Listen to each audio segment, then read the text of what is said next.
Okay, then let me switch to the next, to the current topic. So today I'm going to talk a little bit more about exception handling. Um, we go in, we go deeper in exception handling, but I would like to spend most of the time with generics, which is the new topic. Okay, let's start with exception handling then. As we already discussed, this is a topic you already know about. You already tried exception handling in your exercise class, but now I would like to explain some uh, more advanced stuff in exception handling.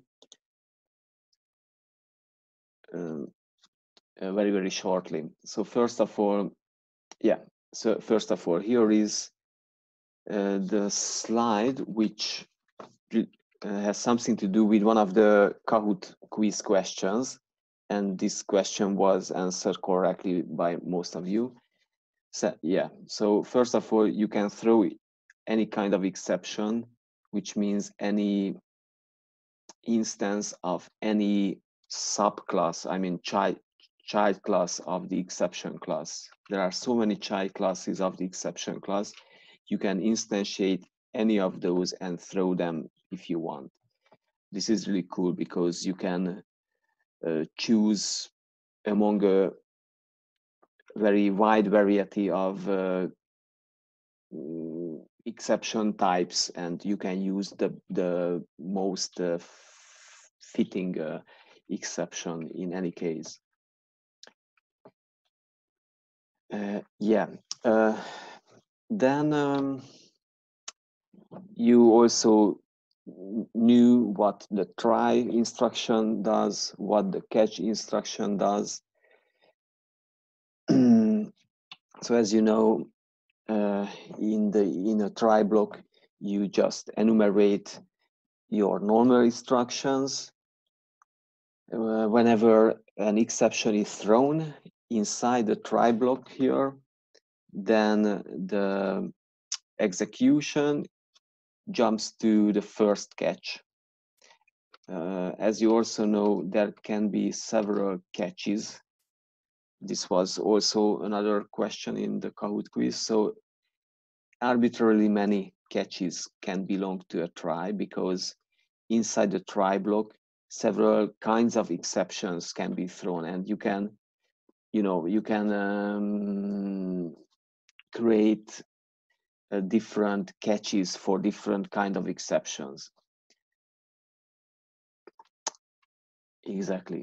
I would like to show you how you can find out what kind of expressions you should be prepared for.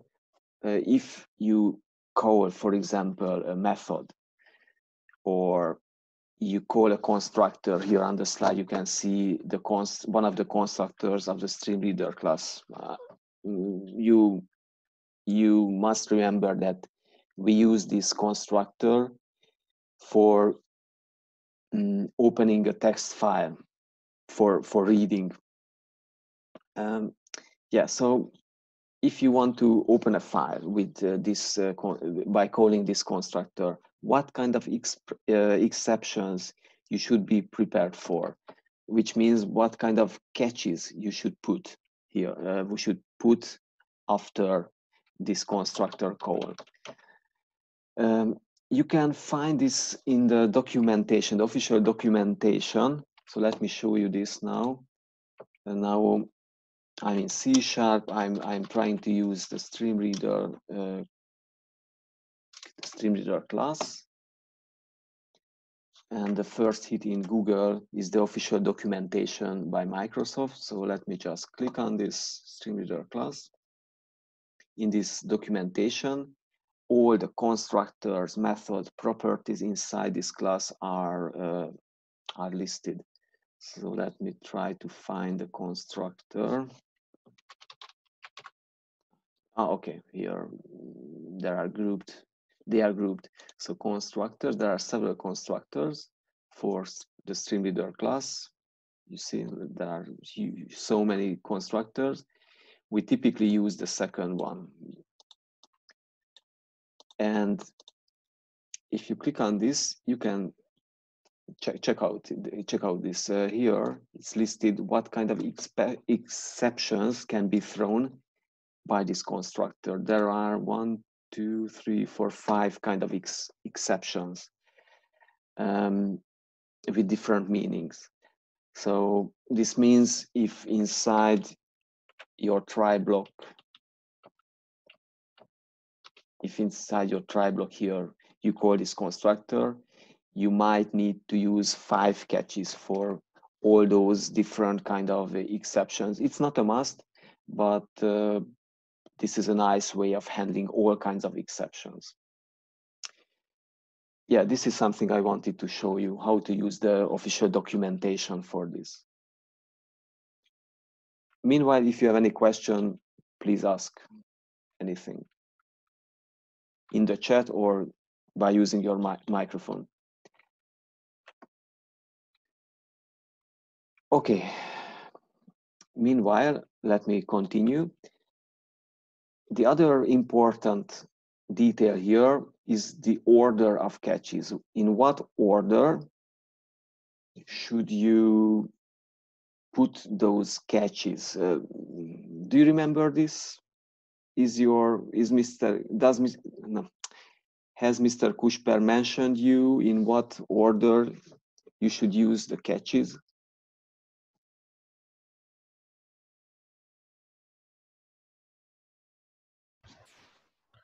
No, I think it didn't mention.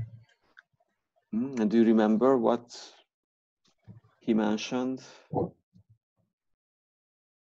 Or you know the answer here?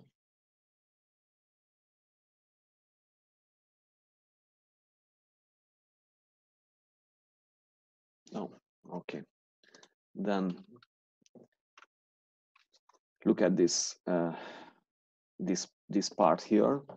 So the catches should be listed from the most special exceptions towards the general ones.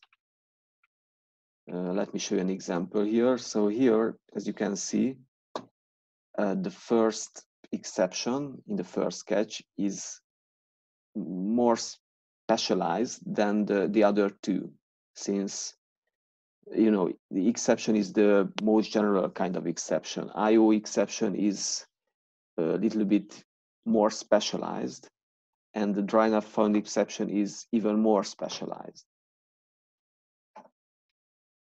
Do you have any idea why this is the rule? Why should we put the special exceptions first?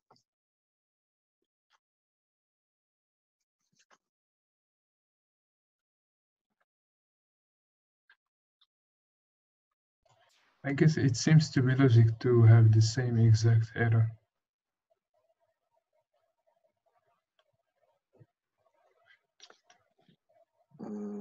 Same exact error? Yeah, to get to be more specialized than going for generalizing. Mm-hmm. Okay. Okay. Fine. What would happen if I moved the last sketch in front? What do you think? If I move this one here, what would happen?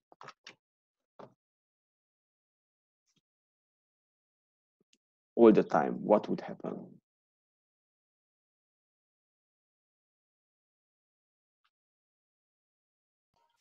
I guess the second 2 catches, they will not be executed. That's it. That's Yes, because the exception is more bigger. It has those 2 things. That's it. That's the correct answer. Exactly. So the first catch would catch all kinds of exceptions because this is a very general kind of exception.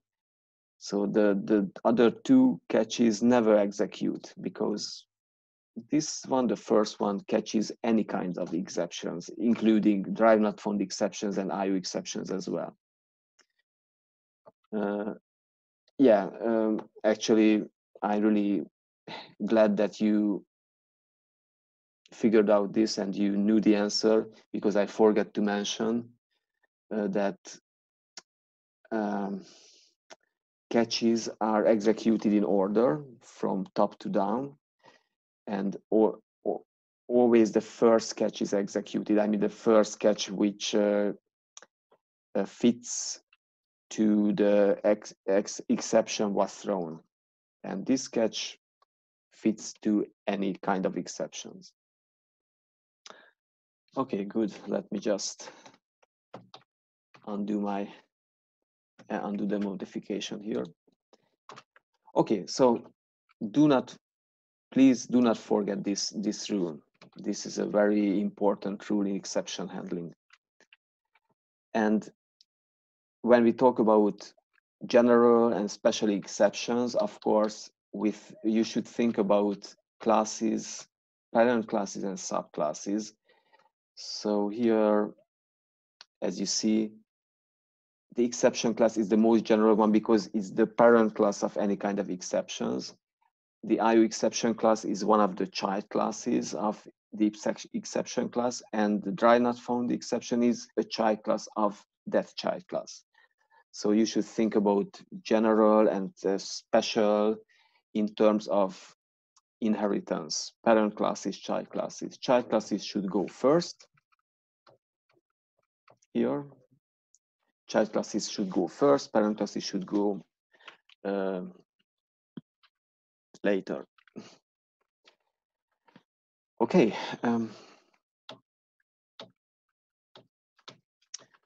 Okay, I shared the slideshow with you last time, so you were supposed to read all the slides, so I assume you know all that stuff.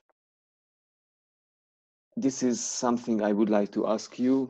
Have you ever created your own exception classes with Mr. Kushper in the way I show now? Yes, we did. Okay, great. So you did, and you know that you can throw your own exceptions as well. Yes. Great. Great. Okay, so I guess this is how you did this. You created a class and derived it from the exception class. But of course, you can do this with any child class of the exception class. If you want, for example, on the slide, I'm trying to create a very special kind of find not found exception. Therefore, I derived my class from the find not found exception class. This is something you can also do. Okay, I'm not talking about the finally block. You answered the corresponding questions correctly. I mean, most of you, and this is not that important actually. I mean, in real life, at this point in programming.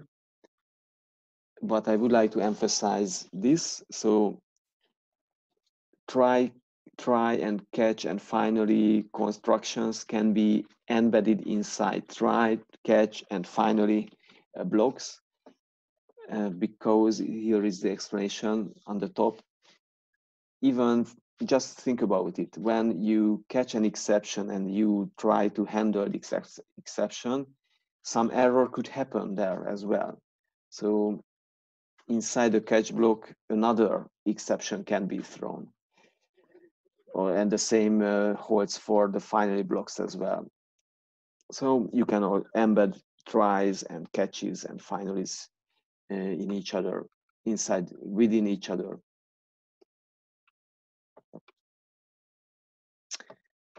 Okay, and last but not least, I also would like to emphasize that exception handling is a cornerstone of object-oriented programming frameworks.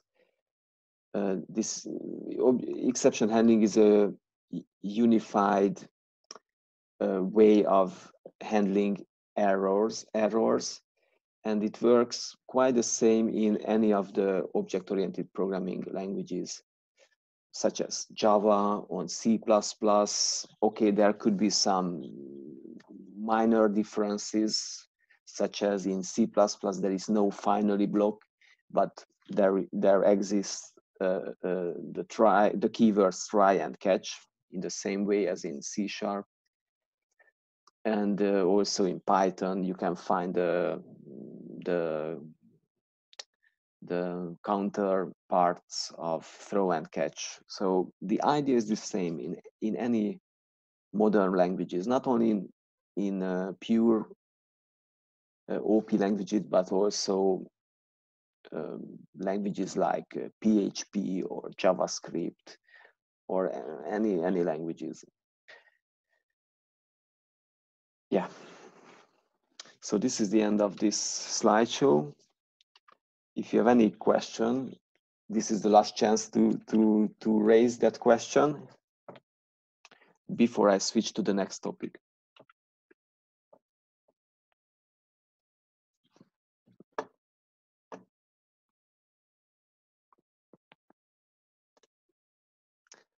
Okay, so it seems you understand everything and you know everything about this topic. That's cool. Okay, let's see the next topic, which is generics. This is a topic which is not okay. I have 10 minutes left from the Zoom session, but after it ends, I will restart the session as usual.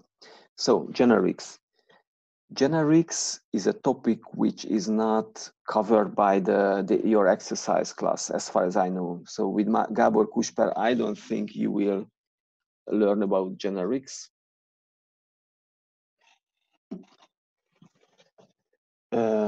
However, it is also an important topic in modern object-oriented programming languages.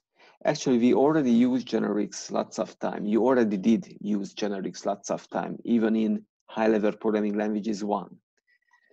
Let me show you a generic you already used, this one. The list class is a generic. It's called generic because it's so, how to say, it's so generic. I cannot find a more proper expression here. It's so universal, right? You can use it with any types, with ints, with strings, with doubles, with date times, with student objects. Any kind of objects you can use. With any kind of objects you can use the list data structure. This is what generic means. And you know how it works. You can specify the type of the elements between those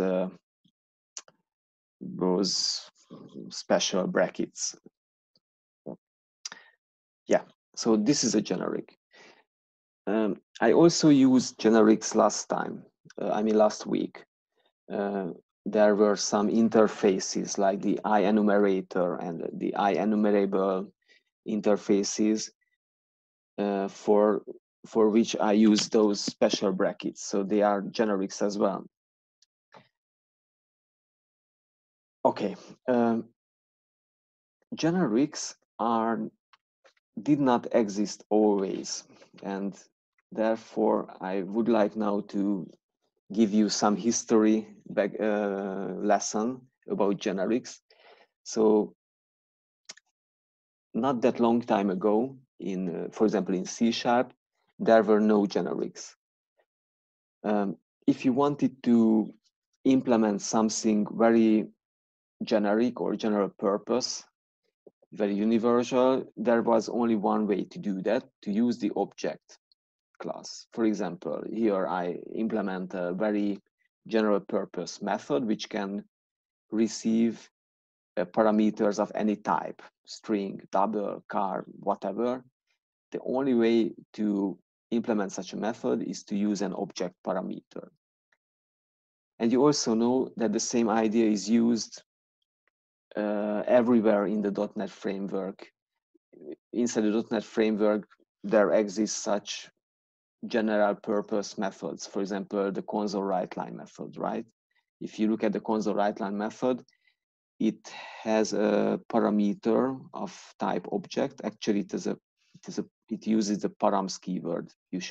You are supposed to know what this means from high-level programming languages 1. Well, it means that this method can receive any number of parameters of any type. So it's a very nice, very general purpose method. Okay, so before generics with those special brackets were born, there was this way already to implement general purpose methods, classes, interfaces, etc. But there is a problem with them. They use two special operations. The first one is called boxing, the second one is called unboxing. Without those two operations, this solution wouldn't work in some cases. So let me explain what boxing is and what unboxing is. So it would be problematic to use reference types values, value type values. So and put it inside an object. Just look at the example. Here I have a double value. You know that double is a value type, and I want to put this value typed value inside this object variable, which is a reference typed variable, because object is a class and classes are reference types. So here there is some incompatibility between the reference type and the value type. And this problem is solved by this operation called boxing. This is boxing. So first of all, the value type is copied somewhere in the memory, and then this object variable points to the value in an indirect way. You already know this as well. A memory address is stored in the memory, and this memory address points to the actual value. So this is called boxing. The value, this value is boxed inside this reference. And the problem with this is that it's kind of complicated and also consumes more memory, because just think about it, a memory value, for example, in my system, I'm using 64-bit Windows. Memory addresses, the size of memory addresses is 64 bits, which means 8 bytes. So every time I'm using boxing, I have to use extra 8 bytes, and this is not nice, especially when you have to deal with lots of data. Okay, so this is boxing. Unboxing. What does unboxing means? Unboxing means the reverse operation. You want to retrieve from this object variable the actual value here. Yeah, here is no extra memory consumption. This is nice, but there is an extra step. You have to use this typecast here.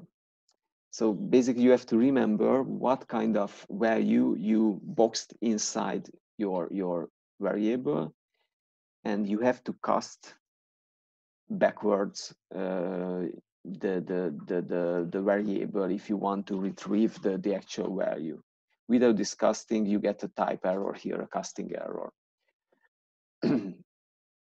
Yeah, so this is boxing and unboxing. Again, boxing is bad because it means extra memory consumption.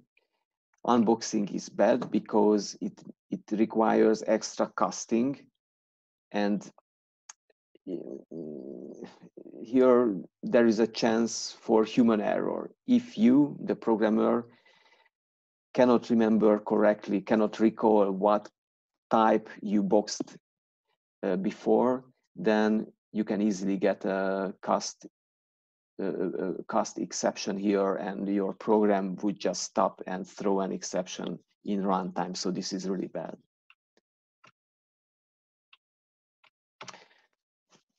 Okay, as far as I see, there are no questions yet. Let me continue then. So the same idea was used for collections. You already know that in your programs, you have to use collections every time, container classes, inside container classes, for example. So back then, when there were no generic data structures such as the list data structure, back then object collections were used, because an object collection can store any kind of types, right? So for example, if you want to use a very generic array, how to do this? Well, it's easy. Just declare an object array, which is really generic. As you can see, you can put any values of any type inside the array. I mean, mixed. You just, if you want, you can try this in Visual Studio. You can put a double value and then a string value next to each other. This doesn't cause any problem. I don't see the screen. Ah, sorry. Thanks. So this is not a problem. What could be a problem is reading from the array. So when you read, for example, the 0th value, again, you have to remember what kind of value, what value of what type you put there. And you have to use the proper casting here. If you don't use the proper type here, for example, you try to cast the 0th element to int, your program just stops and throws you an exception. I guess this should be avoided. So this is risky. It's risky to use object collections because of this casting. Okay, back then there were lists as well. Sorry, let me just change those names to English names.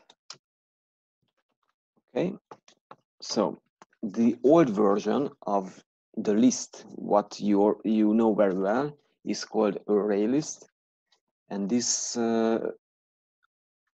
old-fashioned list you can find this old-fashioned list inside this namespace system.collections. Actually, this namespace collects all the object collections that were used a long time ago. Nowadays, as you might know, we rather use a sub namespace of this namespace system.collections.generic. For example, the list class can be found inside this namespace. But back then, this namespace did not exist. Everyone used the namespace system.collections.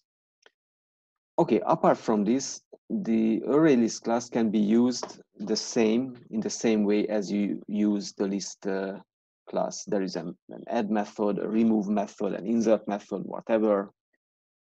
What is different now is that you can add any kind of values of any time mixed.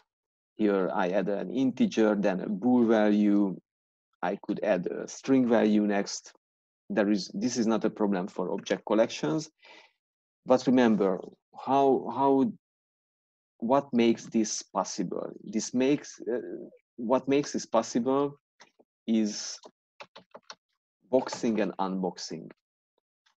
And this means that in the background, extra memory is used, and as you know, you have to use this cast every time when you read from the list. So there are certain drawbacks when using those object collections. Okay, I don't know if you ever used a stack before. If you did not, you will use stacks, and there is an object collection version of stack, and there is also a generic version of stack. The same holds for the very important data structure of a queue. As far as I remember, some of you already know what stacks and queues are. I remember this from my lecture. And last but not least, I would like to mention this very important data structure called hash table.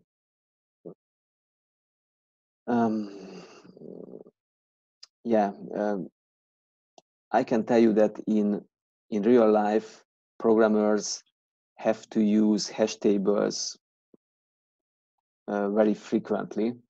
A hash table, just think about a hash table as a dictionary. In a dictionary, there are words explained by some explanation. Word explanation, word explanation, word explanation. So basically, a dictionary can be represented by a table with two columns, one column for the words and one column for the explanations. And in real life, as programmers, we have to use such dictionaries lots of time. This is the old prototype of dictionaries called hash table. As far as I know, you will learn about hash tables. You will learn more about hash tables in the next semester in one of your courses. And now I don't want to explain more about this. Only if you have some question regarding hash table.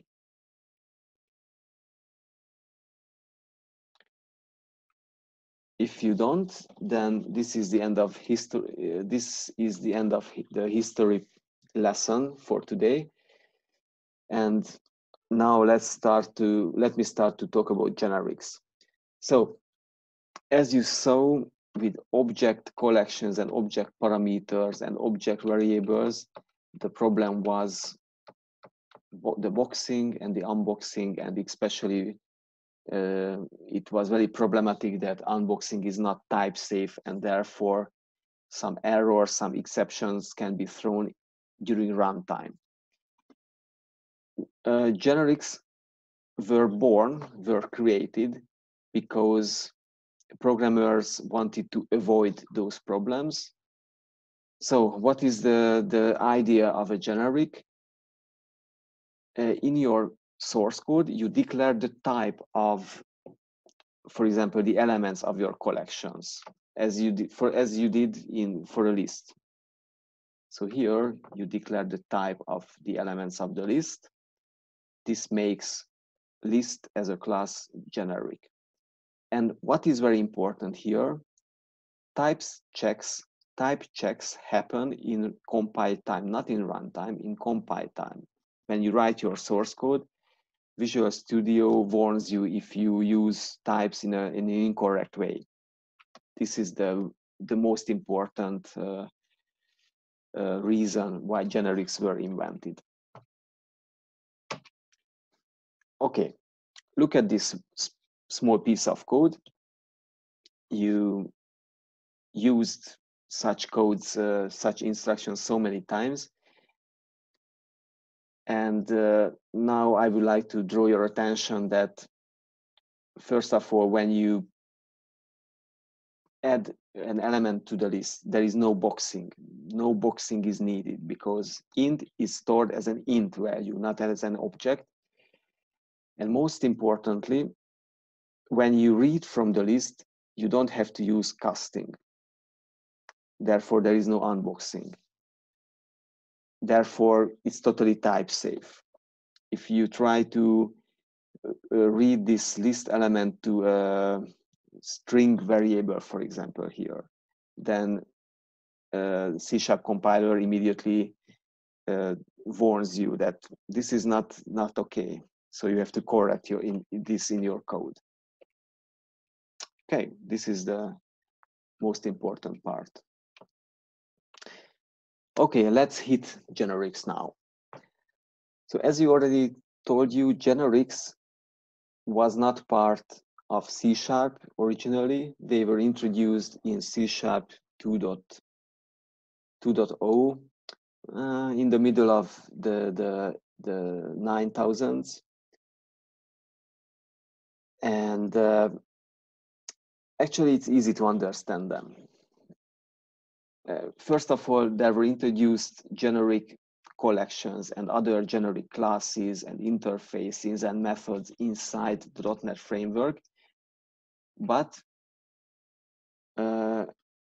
you as a programmer can also create generics by yourself.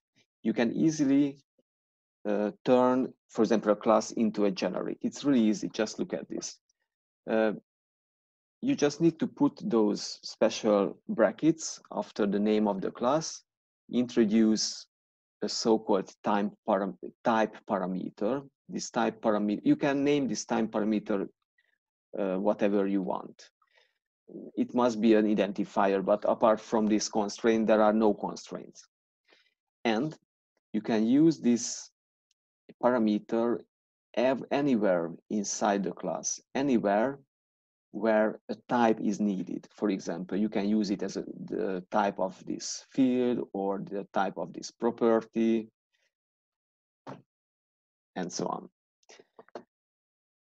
When you want to use your class, this generic class, this is how you can use it. Look inside the green box. You have to specify a concrete type. What type should be substituted into T, int or double?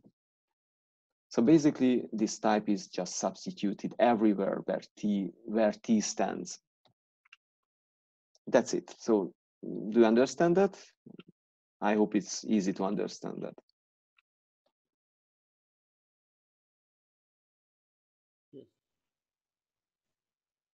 Understands that.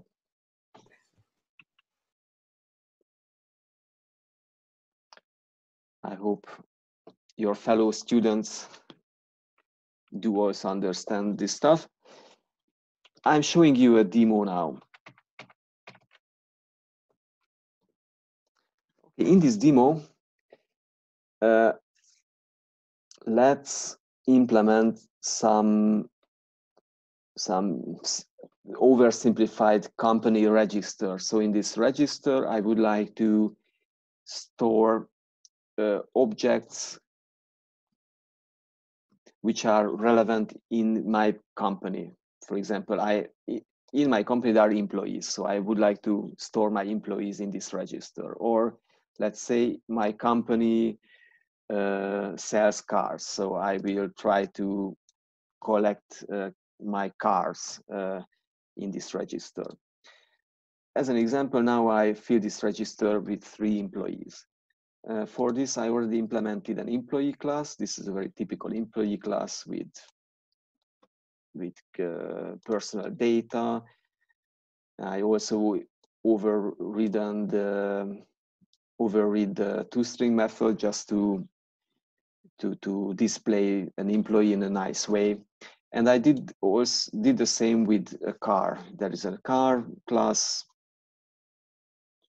a very generic car class. Well, it's not a generic yet. It's a very typical car class. Okay, and here is my company register class, which I I'm trying to use in the main procedure. In the company register is a typical container class with a list inside. I can add something to the list, and I can list the content of the list to the console. Here, I'm using the generic list class. And I specify here the type of the list element. For this, I created a dedicated class, which I call KeyNode.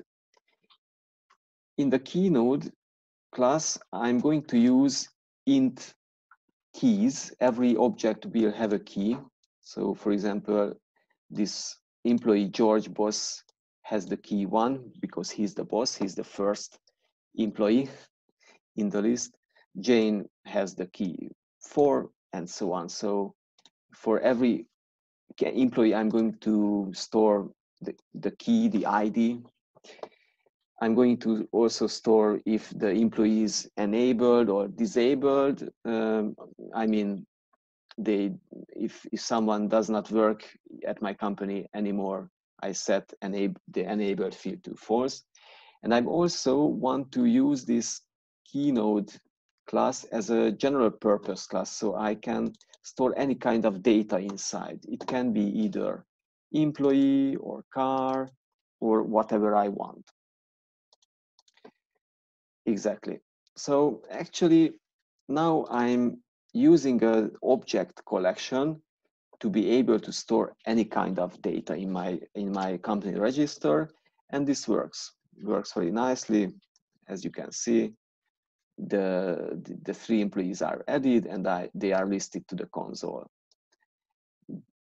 And the same would work with cars as well. This only works because I'm using an object collection. Here you can see also I'm using an object collection, and because of boxing and unboxing, any kind of data can be stored here. Of course, we know the drawbacks of the object collections. Anyway, now I will try to turn this class KeyNode to a generic. How to do that? Well, first of all, I can introduce a type parameter. I can name the type parameter as I wish. So it can be, I don't know,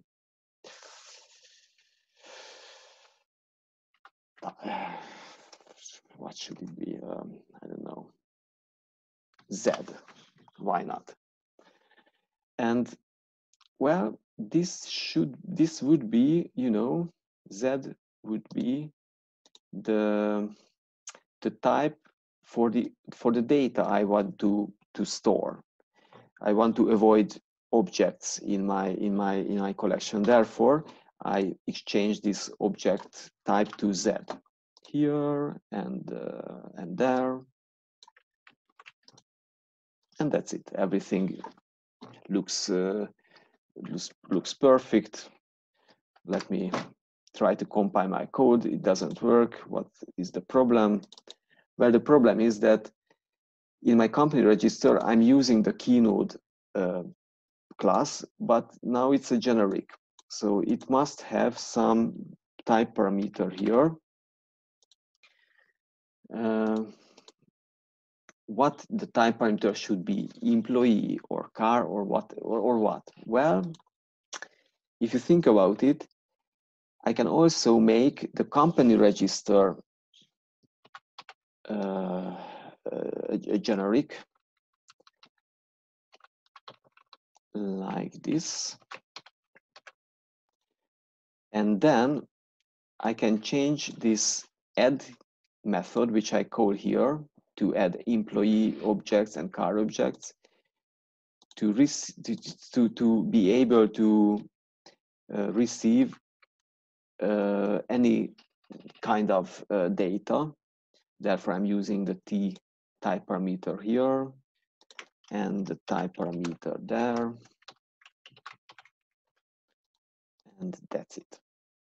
Okay. Meanwhile, if you have any question, please ask that question. And finally, we get back to the main procedure. Now the company register is also generic, therefore I have to specify a type here. What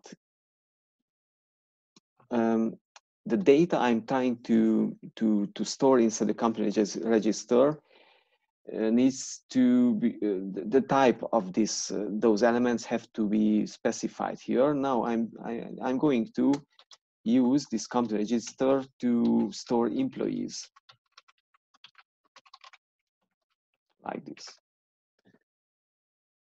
And I think that's it. There are no more errors. So everything works the same, of course, but in the background, there is no boxing, there is no unboxing. If you try to add some other elements, I mean, an element which has a different type, for example, let me try to add cars as well.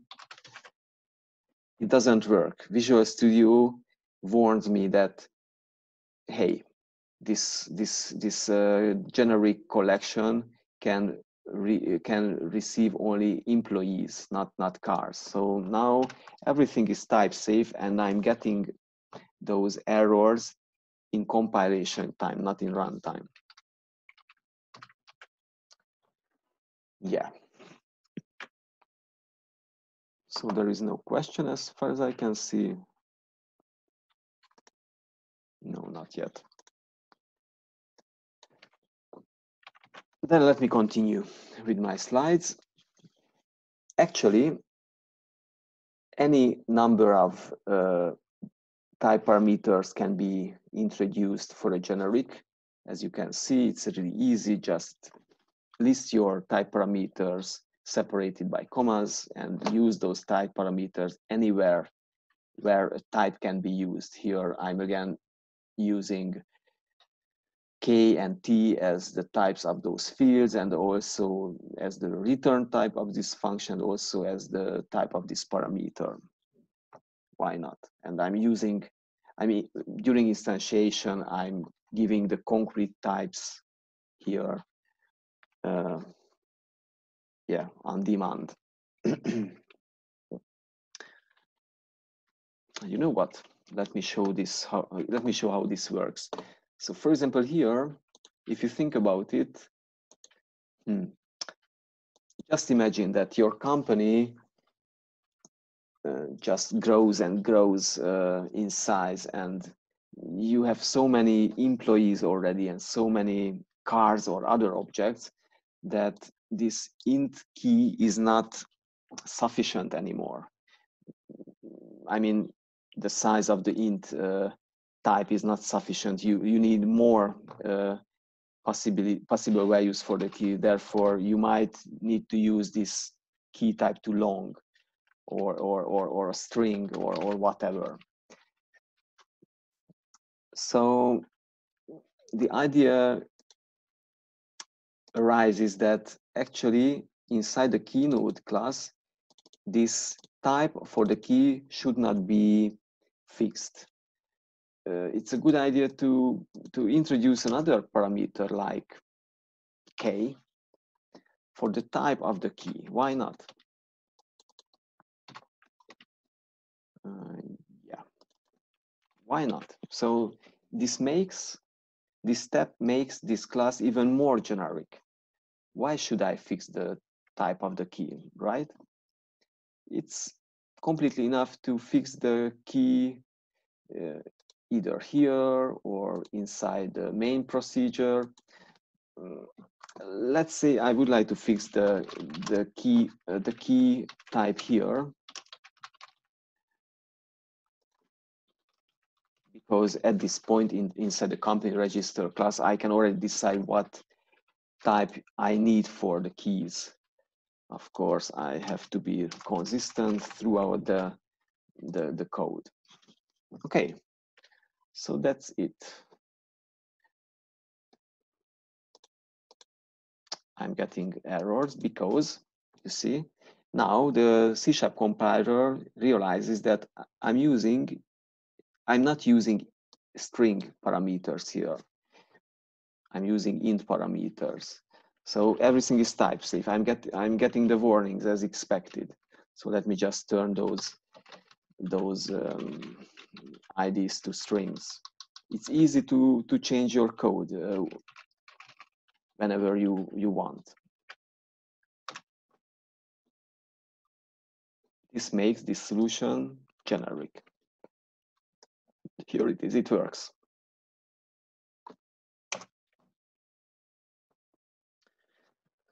Okay. So it's easy and very universal. This idea is very universal of generics. Let me continue. What can be a generic? A class can be a generic, an interface can be a generic, a struct can be a generic, and also methods can be generic. Here you can see an example where the class itself is not a generic, it's just a simple class, but inside the class, I'm introducing a method which receives a type parameter, which makes sense now because this method implements the very typical algorithm for swapping the value of two variables, and therefore and this swapping works for integers and doubles and strings and cars and employees. Therefore there is no sense to fix the type of those two variables, right? Yeah, here you can see in the green box how to use this generic method. It's completely enough to specify the concrete type at the very time you call the method. Just I'm encouraging you to copy this code to Visual Studio and test it with other types. You will see it works very nicely. And you can also think about to implement other universal algorithms in the same way, because you have such a class now about algorithms and data structures. You learn about sorting algorithms, for example, or search algorithms. They generic in the sense that they can work with any types, any data types. So I'm encouraging you to implement, for example, bubble sort in this way, as a generic method, for example, and then try to sort ints, integers, or doubles, or lists. It should work. Okay, let me show you such an example here. Now I implemented the very common algorithm to select the maximum value. To make it easy, I want to select the maximum value out of 3 values, A, B, C. Yeah, so I turn this method into a generic. The type of ABC is T, and also the value I return is T. This is the maximum value.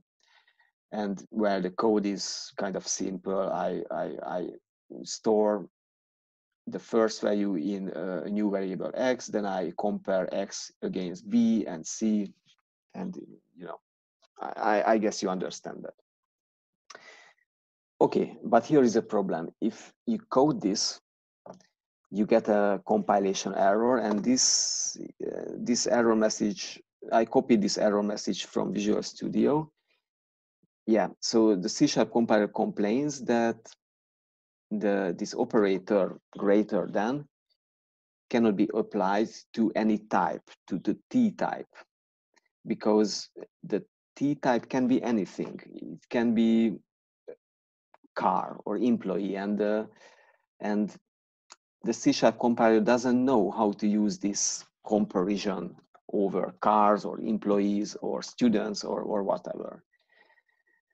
Therefore, here something special we need. We need to to make it possible to compare two T instances. We have to force T to be compatible with comparison. Or in other words, I have 10 minutes left. In other words, I have to force the type T to implement comparison.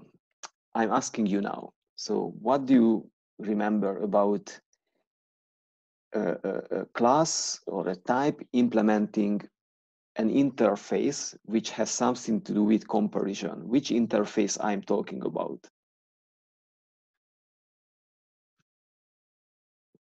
We learned an interface last time, actually 2 lectures ago, which is exactly about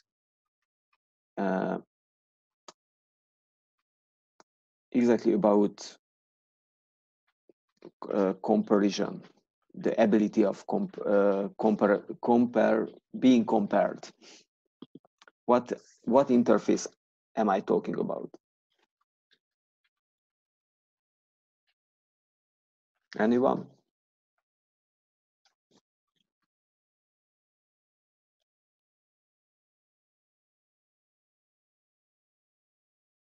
Okay. You don't dare to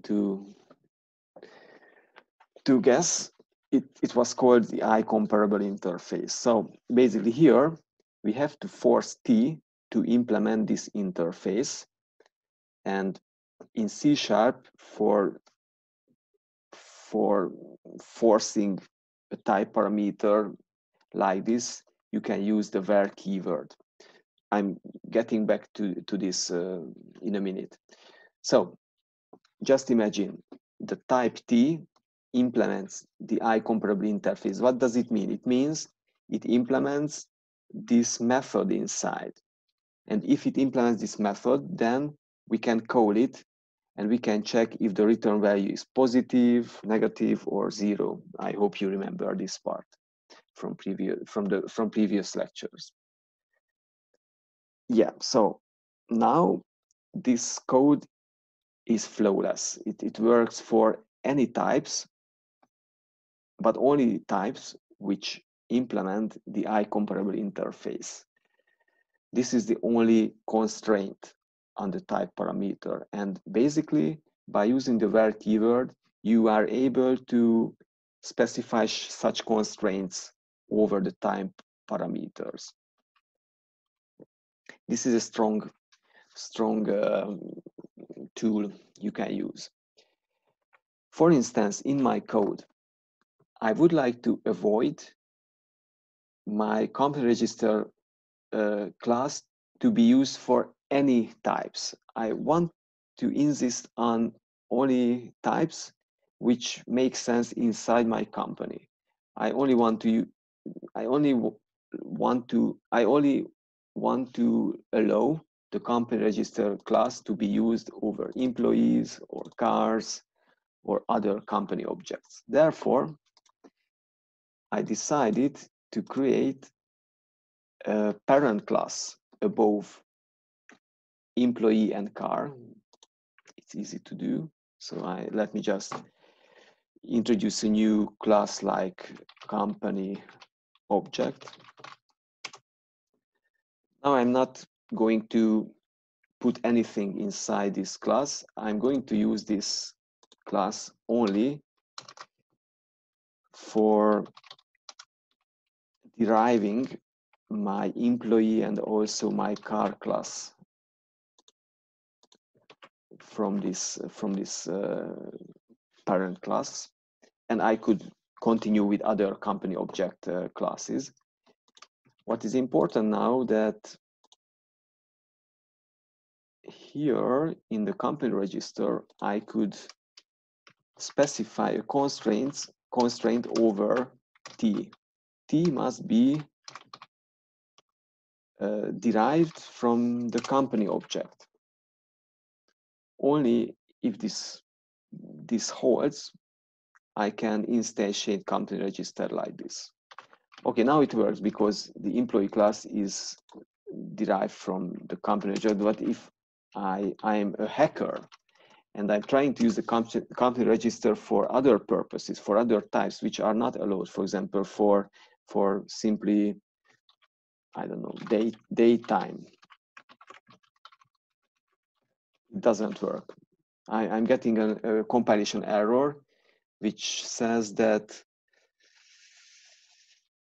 at the end here, daytime, there is no conversion, boxing conversion from daytime to company object. You see, so this means that those types I'm using here are not compatible with the object, with the class I was specified here. So this works as a constraint.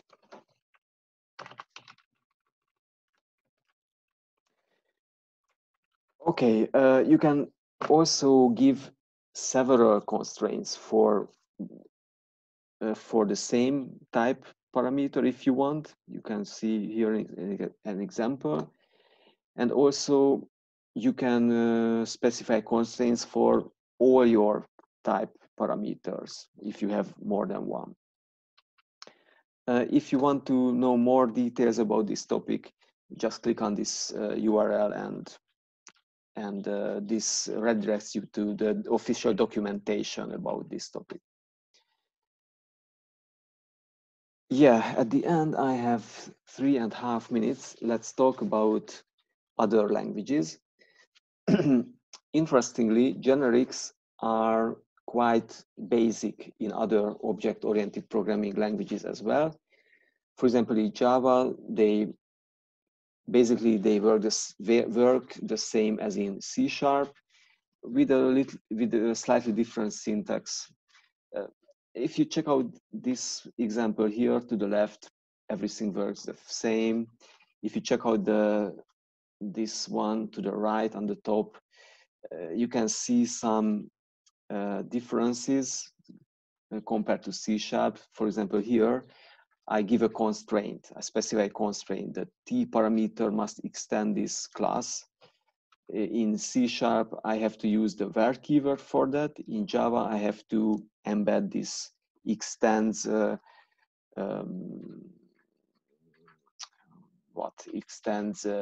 expression here between the brackets. And if you look at the last example here,